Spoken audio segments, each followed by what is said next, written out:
व्यासपीठावरील उपस्थित असलेले आजच्या कार्यक्रमाचे अध्यक्ष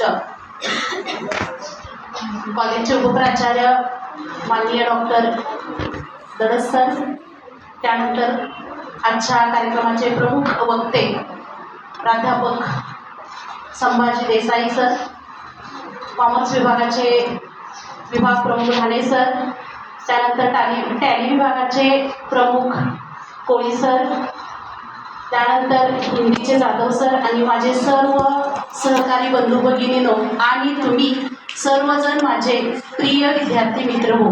आज मी जास्त वेळ घेणार नाही, एक 5 मिनिटातच माझं मनोगत मी सर्वांच्या वतीनं संपवणार आहे. तर निरोप शेवटी घ्यावाच लागतो पुढील प्रवासासाठी. जशी नदी पुढे पुढे जाते सागराला भिडण्यासाठी, जशी नदी पुढे पुढे जाते सागराला भिडण्यासाठी. विद्यार्थी मित्र हो, आपण सर्वजण मागल्या वर्षी प्रविष्ट झालात इयत्ता 11वीला आणि गेली 2 वर्ष मलाही कळालं नाही की कशी संपली. आणि या 2 वर्षामध्ये आपण आमच्याकडून बरंच काही घेऊन चाललेलं आहात.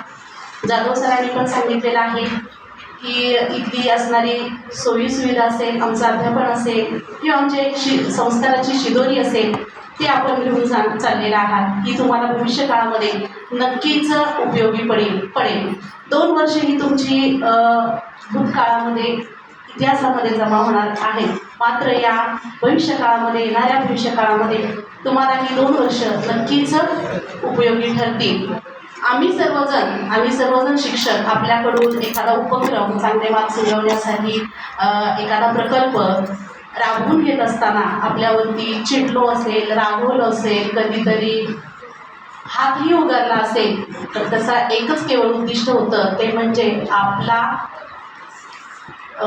सर्वांगीण व्यक्तिमत्व विकास आणि एक आपण चांगलं नागरिक बनण्यासाठी आम्ही सर्वांनी केलेला तो एक प्रयत्न होता. जास्त मनात आपण ठेवणारच नाही. मी बऱ्याच वेळेला विद्यार्थ्यांना बोलून दाखवले की आपल्या वाणिज्य शाखेचा 100% निकाल लागावा यासाठी आपण सर्वजण प्रयत्न करणार आहात. आणि शिक्षक दिनानिमित्त आपल्या वर्गाने मला ग्वाही दिली की आपल्या लक्षात असेलच. मी मुद्दाम इथे या डायसवरून सांगते की आपण चांगला अभ्यास कराल भविष्याचा विचार करून, कारण आज आपण बघितलं स्पर्धेचं युग आहे. या स्पर्धेच्या युगामध्ये आपल्याकडे स्किल आलो होतो आणि लगेचच चाललो. आज इथून जाताना ज्ञानाबरोबर इथल्या गोड आठवणीही घेऊन चाललो. आज आपण इथून जाताना ज्ञानाबरोबर आपल्या गोड मित्र जमू कधीतरी जीवनाच्या एका वाटेवरी. काढू आठवण कॉलेजच्या दिवसाची, मनसोक्त जगलेल्या त्या भूतकाळी जीवनाची. तोच एक म्हणतो, माहिती ना ढाणे सर कसे होते. शिक्षक ते मायबोलीचे होते. जरा ते हटके होते, पण तोंडीला त्यांनी सर्वांचे फोडले मटके होते. घाबरलो तर त्यावेळेसही नाही, पण सर ते क्षण आठवणीतून जाणार नाही. तोच दुसरी म्हणते, माझा आवडता विषय त्यांचा अकाउंटच्या त्या क्वीन होत्या. कोणाला एक्सक्यूज करत नसायच्या, परंतु समजून सांगून सर्वांना शिकवायच्या. अशा आमच्या कोळी मॅडम होत्या. तोच तिसरी काय म्हणते लक्षात ठेवा, इंग्लिशला आपल्याला कोण होते बचुटे मॅडम नाव त्यांचे होते. एक गोष्ट त्यांची नेहमी लक्षात राहील, काय सांगू का, थोबाड बंद कर, काय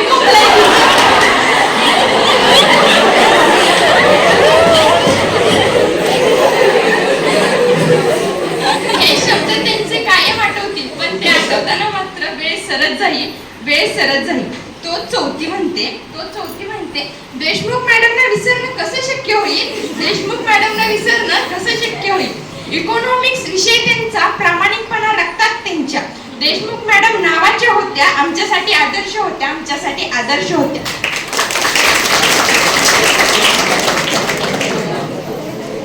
तोच पाचवा बोलतो, नलोडे मॅडम तर लय मजेदार होत्या. एसपीच्या मार्गदर्शिका होत्या. एसपीचं लेक्चर IMP क्वेश्चन देत सरला, आता फक्त बाकी अभ्यास करायचं उरलं.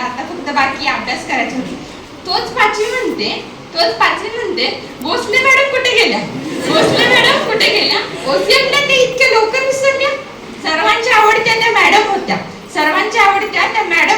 मनात सर्वांच्या घर करून बसल्या होत्या, मनात सर्वांच्या घर करून बसल्या होत्या. तोच सगळे शेवटला म्हणतात, अरे रे अगं ते 2 जाधव सर राहिले. अरे रे ते 2 जाधव सर राहिले. एक ते हिंदीचे आणि दुसरे ते कॉर्पोरेशनचे. ऑप्शनल विषयामुळे त्यांचं मार्गदर्शन काही जास्त लाभलं नाही. ऑफ लेक्चरला घुसून का होईना पण त्यांनी आपल्याला शिकवलं आहे, त्यांनी आपल्याला शिकवलं. हमारे गुरु ने हमें जीना सिखाया, ना सिर्फ जीना सिखाया, हमारी पहचान खुद से करवाई. हमेशा दिखाया सिर्फ सच्चा मार्ग, उन सच्चे मार्गों ने हमें बोलने के काबिल बनाए. हर कदम पर जीत जाने का जज्बा हमें सिखाया, हर कदम पर जीत जाने का जज्बा हमें सिखाया.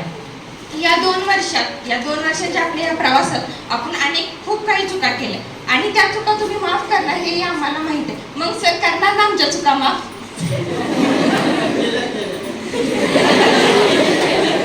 चुकातून शिका हे तुम्हीच आम्हाला शिकवलं.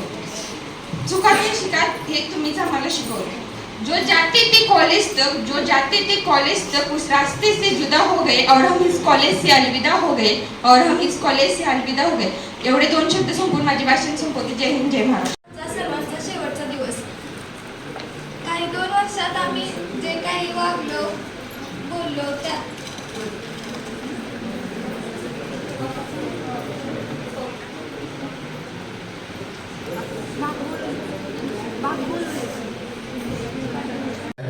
मित्र हो, हातात हात घेतला तर मैत्री होते, हातावर हात आपटला तर टाळी वाजते, एखाद्याला हात पुढे केला तर ती मदत होते, हात जोडले तर ती भक्ती होते. आणि असे अनेक हात एकत्र आले की रयत शिक्षण संस्थेसारखा असं गुरुकुल उभा राहते. मित्र हो, आम्ही वक्ते दिवस जिथं जातो तिथं आम्हाला एक शिकवण्याची काहीतरी उर्मी असते, पण जिथं शिकवण्याची उर्मी गळून पडते आणि शिकवायची जिज्ञासा जागी होते, असं हे आपलं दैवडी कॉलेज आहे. आणि एक या कॉलेजमधून शिकलेला विद्यार्थी हा कुठेही वाया जाणार नाही. भले ते किती वर्षाची, म्हणजे आता करतो किती 50 वर्ष झाली आपल्या कॉलेजला, का इथे शिकलेला विद्यार्थी वाया का जाणार नाही? कारण दडस सर, बुलेटच्या फॅक्टरीत एमएटी तयार होत नाही, एमएटीत बुलेटच तयार होते. काय म्हटलं मी तुम्हाला? बुलेटच्या फॅक्टरीत एमएटी तयार होत नाही, बुलेटच तयार होते. पण आता काय झाले, आम्हा वक्त्यांचा एक फार मोठा प्रॉब्लेम आहे. आम्हाला जे बोलायचं ते आम्ही बोलतोच. बऱ्याच वेळेला म्हणजे खेदानं म्हणावं वाटतंय मला आता, छोटों के बीच हम सच बोल बैठे, वो नमक का बाजार था हम जगमग होल बैठे. बात समझ में आ गई? छोटों के बीच हम सच बोल बैठे, वो नमक का बाजार था हम सच बोल बैठे. आज काय आहे शिक्षण? A for application, B for moderation, C for corruption, D for donation, that's called up E for education. गळ्यात पदक, काखेत पदवी, काम नाही की धंदा नाही, बेकारीच्या सरणावरचे प्रेत माझे जळतही नाही, विजतही नाही. मी जाणीवपूर्वक आज स्पीड घेतोय, त्याचं कारण आहे तुमचे 8 दिवस राहिले, तुमची 8 मिनिटं सुद्धा मी घेतली नाही पाहिजे. तुमचं प्रॉपर वर्षाचं प्लॅनिंग आहे आणि त्या प्लॅनिंग मध्ये मी जर बोलतोय, मी किती मोठा अधिकारी असू द्या, माझं फार खूप शिक्षण वगैरे झालंय, महाराष्ट्राने देश ऐकतोय, 3 भाषेत मी भाषण देतो, मराठी, हिंदी, इंग्रजी. पण आज मला तुमचा वेळ महत्वाचा वाटतोय, पण त्यातूनही बोलावं असं वाटतंय, म्हणून मी तुमचा वेळ घेतोय. सर, ही पोरं खूप विचित्र आहे. आपण सांगितलं झाडावर प्रेम करा, ही कार्टी झाडाखाली प्रेम करणार. आणि काळ बदललाय, तुमचा काळ खूप भारी आहे. नशीब आमचं आणि माझ्यापेक्षा सिनियर ही 2 मंडळी आहेत. आता मॅडम वगैरे थोडं आपल्या बरोबरचे असते आहेत. मला काय म्हणायचंय, आमच्या वेळेचं प्रेम पण वेगळं होतं आणि आमच्या वेळेचं सगळंच वेगळं होतं. हमारी मोहब्बत इतनी रंगीन थी, जब हमारी मोहब्बत का पता घर वालों को चलता था तो हमारे गाल लाल होते थे और उसके हाथ पीले.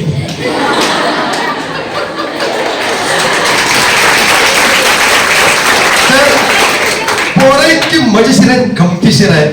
अक्षरशः बाळांनो, तुम्हाला सांगतो, माझ्या कार्यशाळेत प्रश्न विचारला मला एका पोराने, सर शस्त्र आणि अस्त्रातला फरक काय? म्हणजे फेकून मारतात ते अस्त्र, हातात धरून मारतात ते शस्त्र. म्हणजे कुऱ्हाड, कोयता, तलवार शस्त्र, नंतर बाण वगैरे, ब्रह्मास्त्र, क्षेपणास्त्र अस्त्र. पोरग्यानं उत्तर दिलं, म्हटलं मग चप्पल कशात मोडते? मी घाबरलो ना. स्कॉलरशिपच्या परीक्षेमध्ये प्रश्न होता, हु वॉज द चंद्रगुप्त मौर्य? 7वीच्या पोरानं उत्तर लिहिलं, Chandragupta Maurya was Elder brothers of Ganpati Bappa Maurya.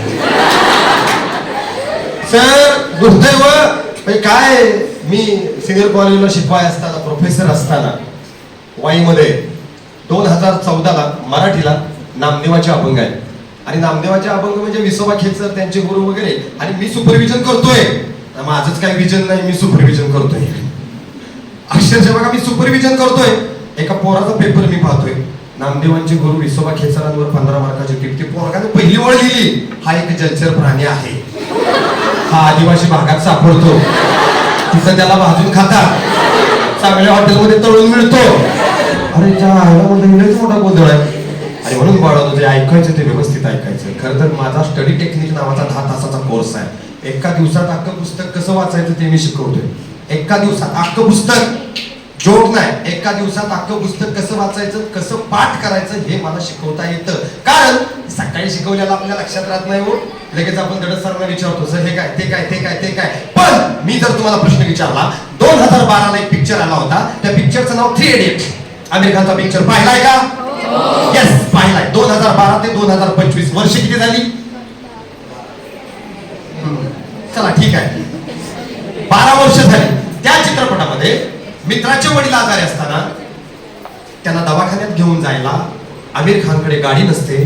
तो त्याची मैत्रीण करीनाला म्हणतो, मला तुझी गाडी दे, आणि मित्रांच्या वडिलांना दवाखान्यात घेऊन जातो. ती गाडी कोणती? मोठ्यात बोला. स्कूटी. कोणत्या कलरची? बघा सर, 12 वर्ष झाली. 12वी कॉमर्स तर वर्षभरच आहे. एका झटक्यात बोल ना प्लीज.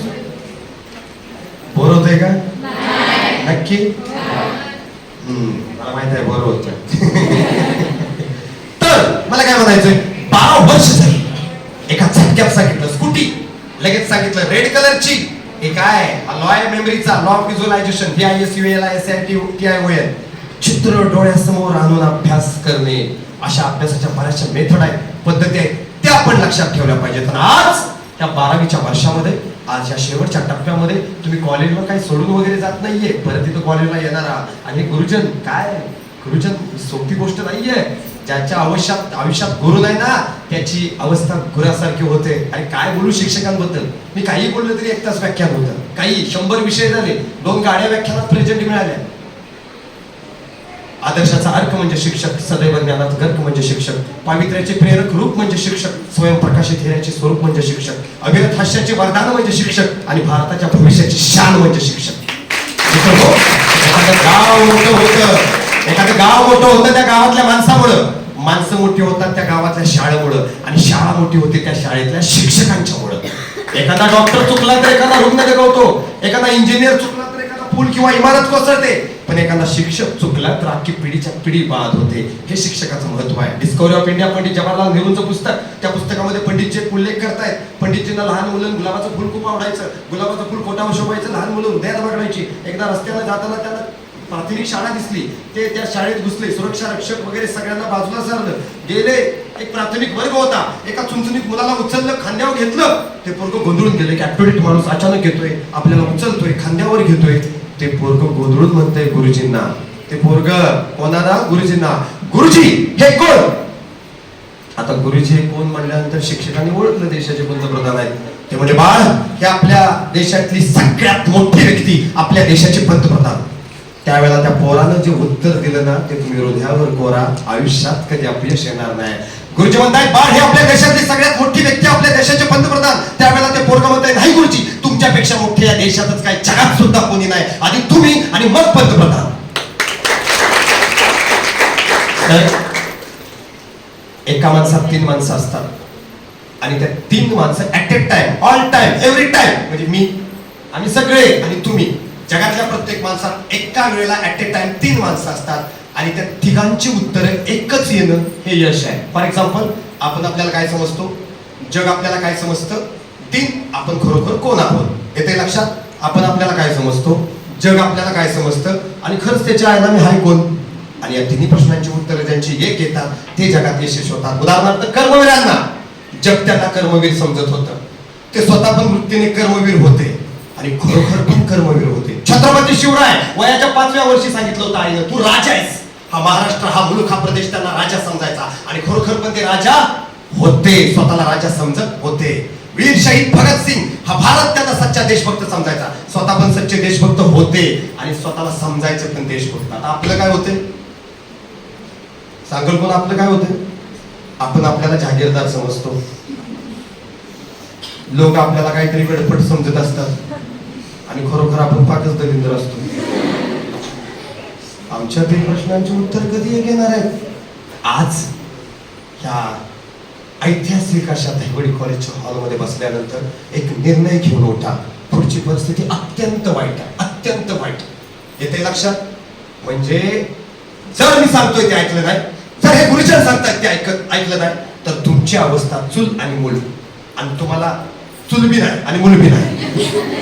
येते लक्षात? किमान यांना चूल मूल नशिबात मिळेल, पण ह्यांना चूल बी नाही, चूलच नाही म्हटल्यावर मूल कुठलं? आज प्रत्येक गावामध्ये पाहतोय आपण, प्रत्येक, आज आमचं आंबोड्यासारखं गाव असू द्या, तुमच्या इकडे निधर असू द्या, बिदाल असू द्या, असे 100 पोरं सर बोंबलत फिरताय, काम नाही, धंदा नाही. आणि अशा वेळेला जर आम्ही आमच्यातलं स्किल जागं केलं नाही, आमच्यातलं कौशल्य जागं केलं नाही, आम्ही जर अभ्यास केला नाही, आम्ही जर कष्ट घेतले नाही, तर काय आम्हाला आयुष्यात येणार आहे? मग आलासाच गेलासाच असं आपली परिस्थिती होऊन जाईल. आणि म्हणून सारं विज्ञान 2 प्रश्नावर चालतं, काय आणि हाव, का आणि कसे. ते 2 प्रश्न आता आपण स्वतःला विचारायचे. मी का जगतोय आणि मी जगून काय करणार आहे?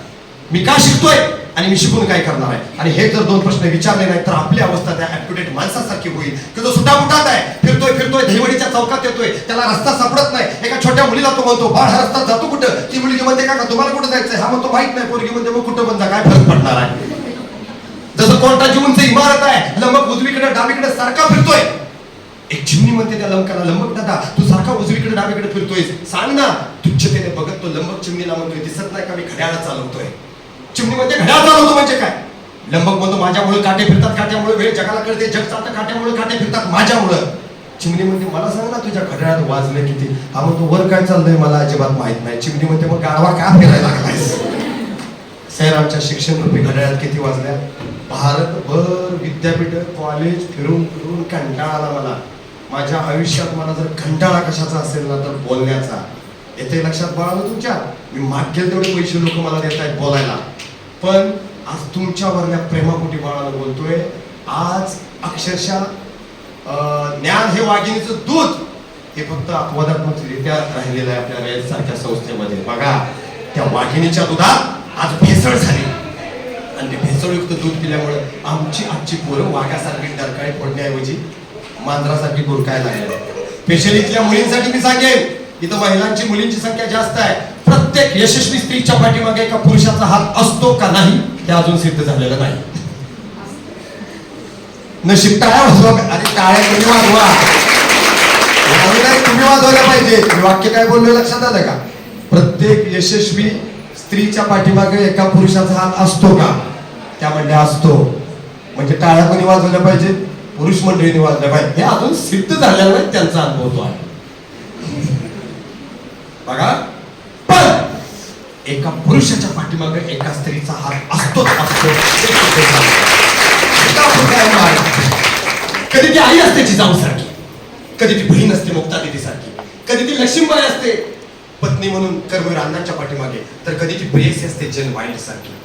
बघा, आई जिजाऊ आईच्या रूपात नसती तर शोभाराजे घडले नसते. मुक्ता दिदी जर बहिणीच्या रूपात नसती तर ज्ञानदेव घडले नसते. आणि लक्ष्मीबाई आणि सावित्री नसत्या तर महात्मा फुले कर्मवीर अण्णांसारखी रत्न घडली नसती. जेन वाईल्ड सारखी प्रेयसी नसती तर तुलसीदासासारखं स्टीफन हॉकिंग सारखं रत्न घडलं नसतं. पण आम्ही पुरुषप्रधान मंडळी स्त्रियांना जेवढा सन्मान दिला गेला पाहिजे तेवढा दिला गेला नाहीये. नवरात्र उत्सवामध्ये 9 दिवस आई भवानी म्हणून ह्यांच्या पाया पडायचं आणि वर्षभर भवानी म्हणून शिवाय द्यायचं. हेच चाललंय ना. मग हे कुठेतरी बदललं पाहिजे. काळ बदलतोय, वेळ बदलतोय, शिक्षणाच्या व्याख्या बदलतायत. मॅडम असतील, व्यासपीठावरली मंडळी असतील, आम्ही ज्या वेळेला शिकायचो त्यावेळेला होतं डिस्क्रिप्टिव्ह. माझं व्याख्यान समजायला खूप अवघड असतं, मी तुमच्यासाठी सोपं करून सांगतोय. आमच्या वेळेला होतं डिस्क्रिप्टिव्ह, आमचं दुर्दैव, आणि तुमच्या वेळेला ऑब्जेक्टिव्ह, तुमचं सुदैव. आता ऑब्जेक्टिव्ह म्हणजे काय? आम्ही वर्षभर अभ्यास करायचो, पेपर लिहायला केंद्रात जायचो. सर माहित होतं का जातो एमपीएससी, यूपीएससी, जेई, नीट, एनडीए, एमबीए, काही माहित नव्हतं आम्हाला. मॅडम काहीच माहित नव्हतं. आता सगळं तुम्हाला माहित आहे. आम्हाला लिहायचं होतं, तुम्हाला आता ऑब्जेक्टिव्ह आहे. अगदी ग्रामसेवकच्या पदापासून एमपीएससीची डीवायस परीक्षा, जेई, नीट, एनडीए, एमबीए सगळ्या परीक्षा एंट्रन्स आहे. माझी पोरगी मला 5वीची परवा म्हणली, पप्पा या प्रश्नाचं उत्तर काय? मी मूलभूत प्रश्न होता, मिल्क, टी, वॉटर, वाईन, दूध, दारू, पाणी, चहा, वेगळा द्रव कोणता? मी म्हणलं वाईन. दूध, दारू, पाणी, चहा, वेगळा दारू आहे म्हणलं. म्हणली का? म्हणलं मी पाणी पितोय, दूध पितोय, चहा पितोय, दारू पित नाही. काय म्हणली पप्पा, your answer is wrong because milk divine artificial liquid, water is a natural liquid, answer is a water. ही बदललेली पिढी आहे सर, ही बदललेली पिढी आहे. मला येत नाही ते उत्तर 5वीची माझी मुलगी देते. आणि मग मला तुम्हाला आता शेवट